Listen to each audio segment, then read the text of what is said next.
హల్లెలూయా. ప్రతి కష్టము, ప్రతి కన్నీరు, ప్రతి వేదన, ప్రతి రోగము, ప్రతి శ్రమ, ప్రతి అవమానము యేసు నామములో నీ కాళ్ళ కింద ఉండునుగాక.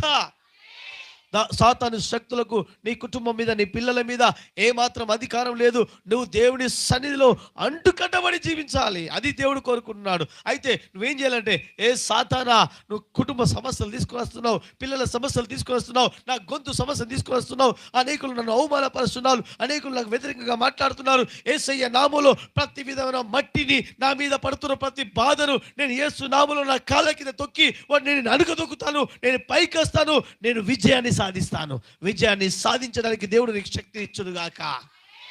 ఆమేన్ చెప్పండి. హల్లెలూయా. నేను చెప్పాలి, యేసు నామములో ఒకటే మనం చెప్పాలి, ప్రతి విధమైన బాధ, ప్రతి విధమైన కష్టాలు, నేను యేసుతో అంటుకట్టబడ్డాను, నేను దేవుని సన్నిధికి వెళ్తున్నాను, నేను ఉపవాసం ఉంటున్నాను, నేను ప్రార్థన చేస్తున్నాను, నేను ఇరుకులో